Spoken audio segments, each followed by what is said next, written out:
Hello everyone. Welcome to the Ozark Outpost in Dixon, Missouri.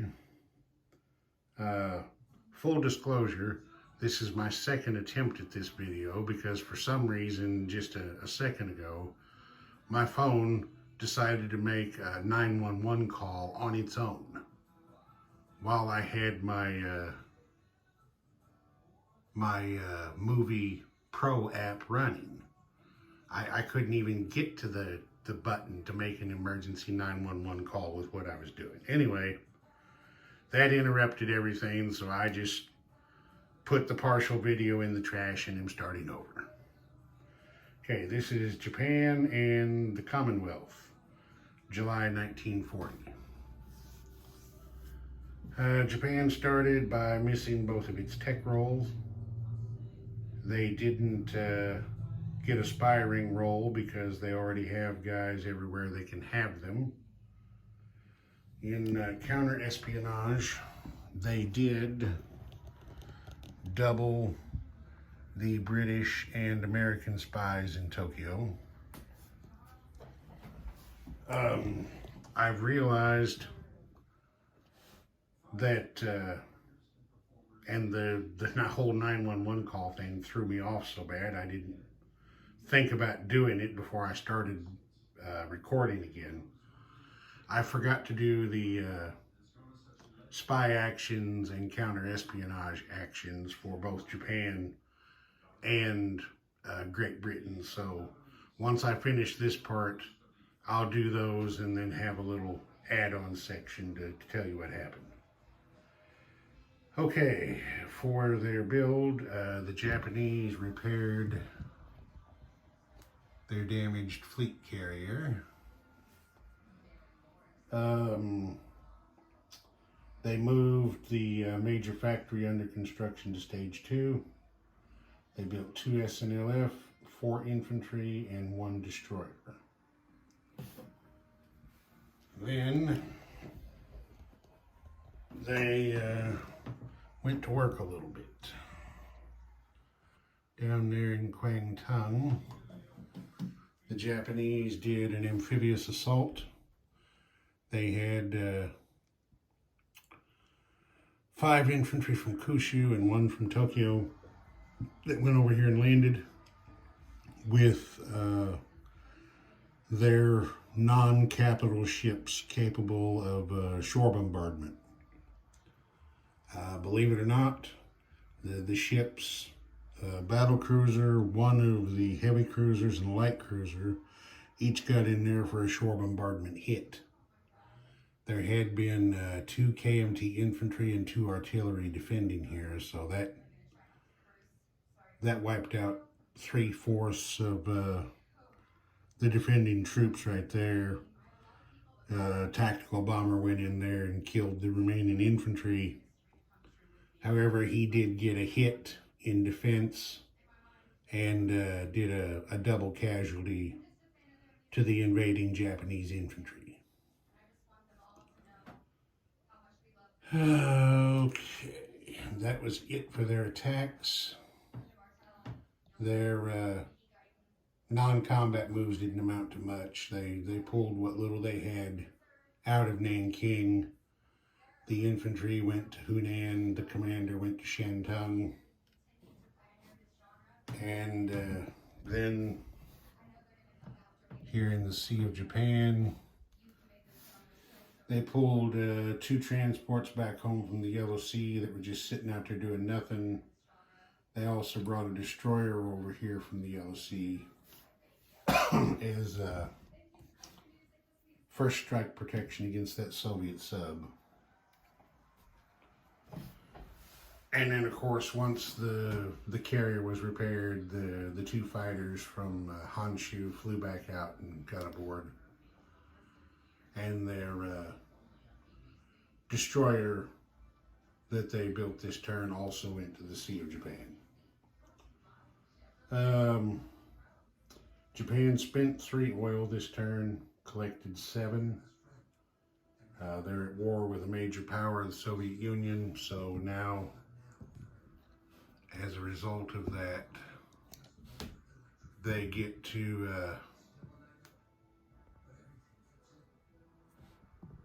Now I got them all in one frame. They get to have all 7 of the oil that is being produced down here every turn. However, they did lose the last trade oil that they were getting from the United States for this attack into Kwangtung. So that is all gone now. All right, and then Japan collected 39 yen, 32 from the IPP chart, and then some wartime bonuses. Okay, the Commonwealth started out by the Brits also missing their tech rolls. They didn't do any spy ring rolls because they're full up everywhere.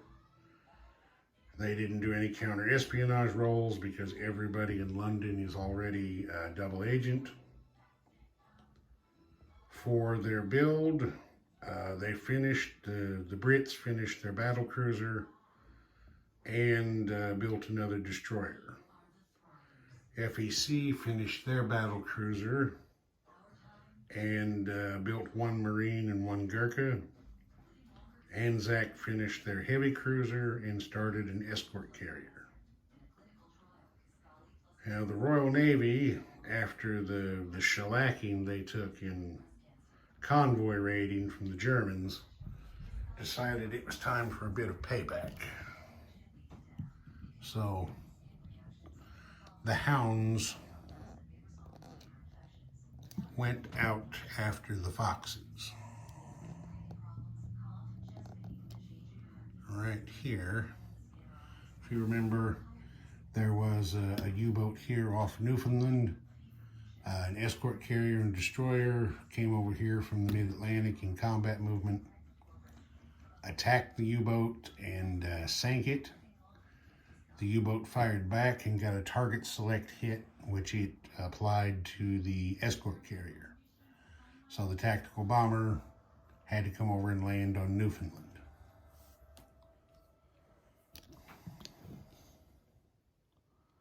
Down here, there was no action against the U-boat here off of Portugal. Down here off southern Spain and Gibraltar, these two did attack this U-boat. Both of them missed, and the U-boat wisely submerged to survive the day. Over here in the mid, this medium bomber from Gibraltar went out here on combat air patrol. And you see I got one of my flight stand combat air patrol markers on there. I know those things are pretty cool. He also missed his target U-boat, which of course submerged to end the action. All right, that was it for combat. There wasn't actually there was very little non-combat movement. Down here, I can tilt that thing up.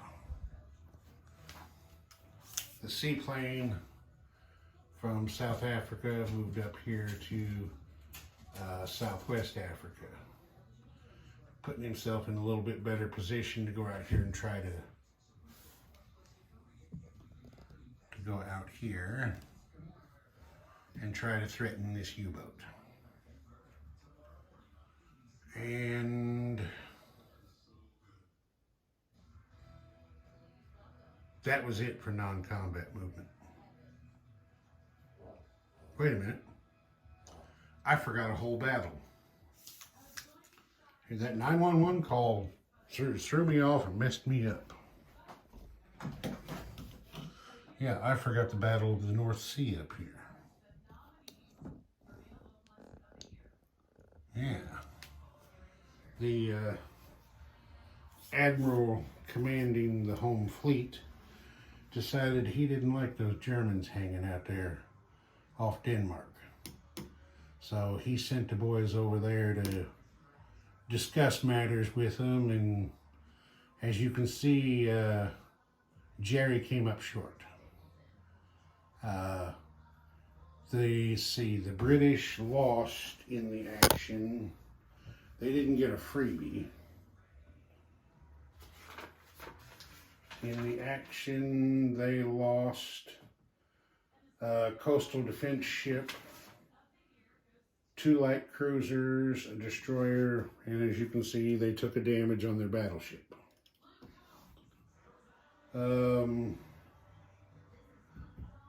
But they did get rid of these Germans. There's still a couple of, let's see, can you see it? No, you can't. There are still a couple of German torpedo boat destroyers over here in the Baltic, but I wouldn't worry about them too much. All right, and then there was another combat action. The RAF strategic bomber London came over here and attacked this captured miner factory in Paris. Did max 5 damage to it, but then was shot down by the inherent AA. So I wouldn't call it much of a trade. I mean, it's going to cost the Germans 5 marks to fix that. It's going to cost the Brits 12 pounds to replace their bomber. But those things happen. Okay, now that's it for the action. Let's see, the British spent 4 oil that turn, and since they also are at war with a major power, being Germany, they get to collect their full oil, which is 2 produced each turn by Iraq, 2 produced each turn by Iran, and the British have 1 well of their own down here at Qatar. So that's 5 for them. They spent 4, a net gain of 1. FEC and Anzac spent 1 oil building ships. They're also at war with Germany. So they collect their full allotment, which is a whopping 2. They have 1 well here in Burma, and then another one down there at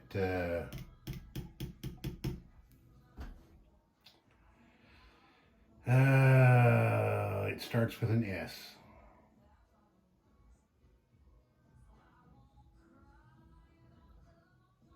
No, I've forgotten it. I'm not going to worry about it right now. But anyway, you know where he's at right there. Okay, so they had a net gain of 1 oil. The British,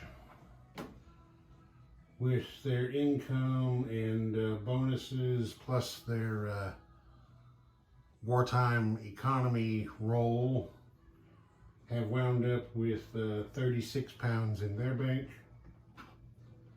FEC has 16 and Anzac has 9.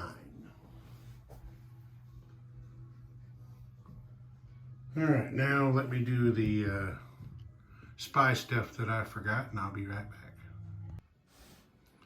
Okay, we're back.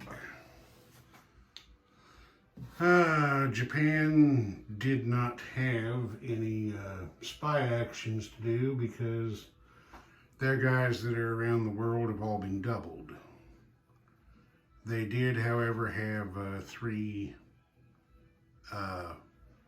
double agent actions to do in Tokyo. They hit the Soviets with misleading research, so they backed their wartime economy up from stage 3 back to 2. They rolled an unexpected attack disruption. No, they rolled an unexpected attack against the UK, but that didn't apply because they're not at war. And then against the American spy, they rolled a no action. So, not too good for the Japanese.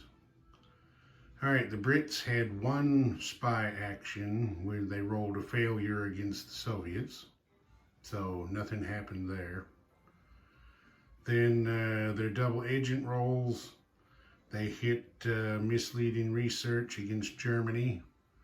So they did the same thing to them. They took their wartime economy from stage 3 back to 2. They rolled a no action against the Soviets. And then they rolled a double agent execution on Japan and Italy. So both of those doubles have been killed by their own guys for treason, and they can be replaced with new spy rings in the future. Okay, that'll do it. Ozark Outpost, over and out.